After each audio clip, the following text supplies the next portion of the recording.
Welcome to another exciting episode of K.O.S. And today we are going into the Invincible Ironman.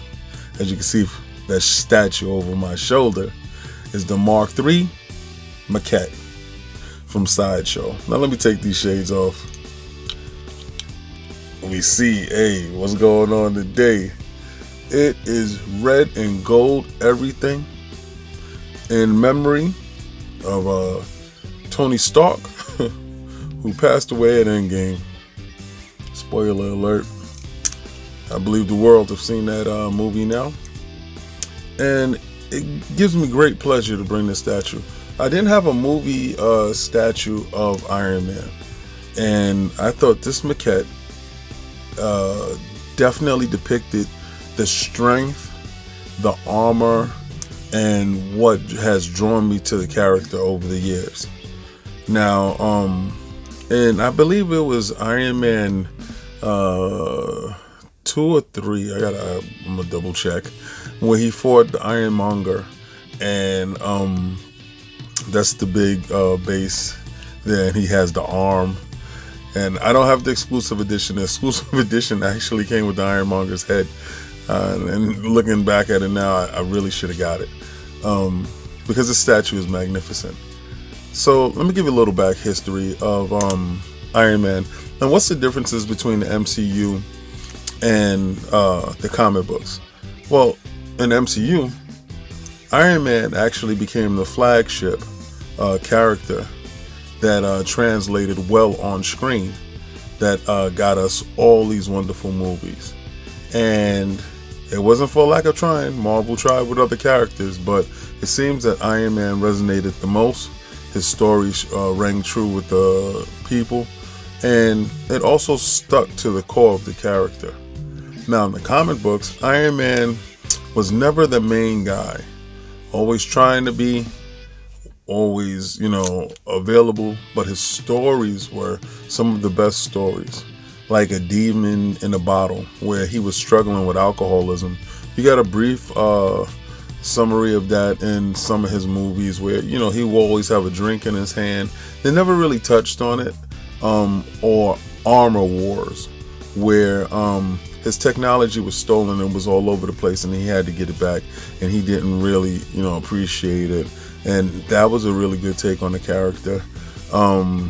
He also was part of Guardians of the Galaxy. He went into space. Unlike the MCU, where Thor went into space, it was really Iron Man that went into space with the Guardians of the Galaxy. And then he had the extremist armor. Tony Stark is a futurist. We wouldn't have got those stories and a little bit more focused on Tony Stark had he not taken off in the movies, to be honest with you. The fact that he did, his visibility was all over the place, and trust and believe the fact that you can market a ton of toys wrapped around this armor, because he will always change up his armors. And I thought that was ingenious, to be honest with you, because he never stayed with the same armor. My classic Iron Man armor is this armor right here with the power packs on his waist. There's an XM Iron Man that I want, basically from the Age of Ultron. To me, Age of Ultron was my best Avengers movie. So yeah, I definitely want those lines. But as far as a movie figure, this is the one that I needed and I wanted. As you can tell from the detail of the shoulders and everything, I thought that this Iron Man was fantastic. Iron Man's nemesis in the comic books has always been the Mandarin. And a lot of times Namor, Doctor Doom, they always pair him up with whoever they can get a good story out of Iron Man with. Because remember, at the end of the day, Iron Man isn't a super combat guy. So he's not like on par with Captain America as a fighting technique. He can program that stuff into his armor, and his armor can fight.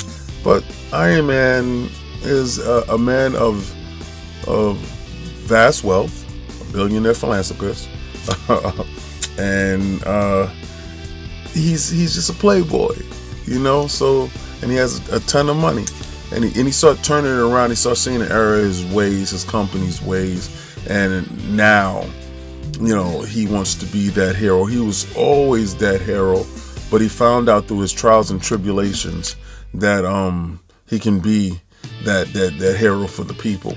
And I'm so happy that the MCU has embraced them in the manner that they have, because I don't believe that we would have got such incredible stories that we did get later on. Earlier on, Iron Man was, you know, tech, driving his cars and stuff like that. He became the leader of S.H.I.E.L.D. and they translate that stuff so well inside the MCU. I think Robert Downey Jr. has done a fantastic job with the character. And in the books, he's welded the gauntlet, so the movies are accurate in that standpoint. I believe he's probably one of the most MCU to comic book accurate characters that there are. I think they stayed really true to his DNA. They told a lot of the stories in a manner that can fit in the MCU. And it has worked out to the point that it resonates well. So it was very heartfelt when the character had to die on screen. He started it all, and it ended with him. If you stayed to the last credits, you heard the beginning.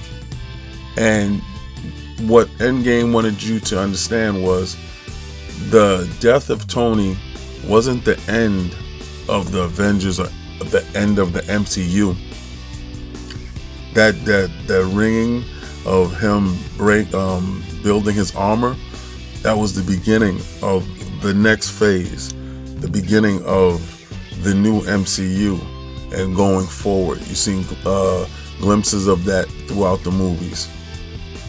This maquette here shows strength.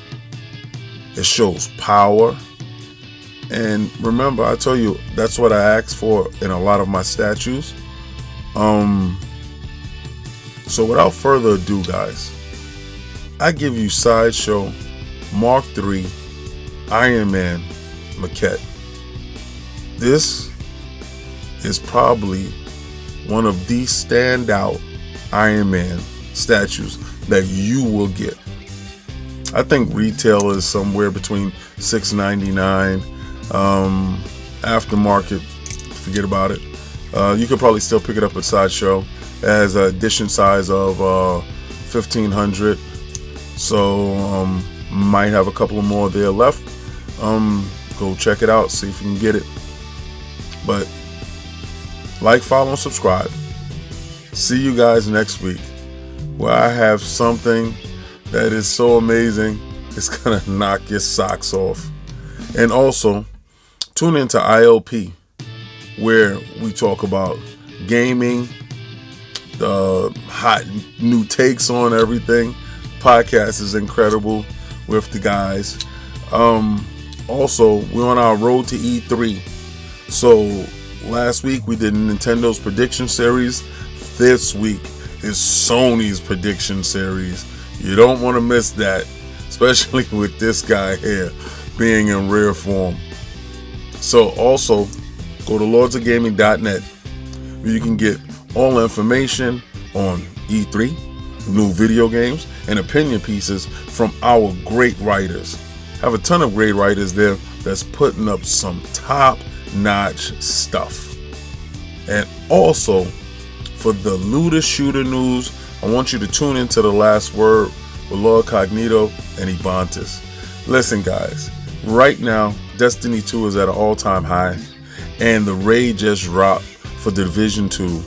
You do not want to miss out on all the information on the updates and the new guns, the nerfs. The community's in an uproar about all those nerfs that are going down to the exotics in Destiny 2. Not this guy. I don't care. Hey, see you next week when I bring you the new stuff. But stay right here. Stay tuned, because I give you Sideshows Mark III maquette, Invincible Ironman.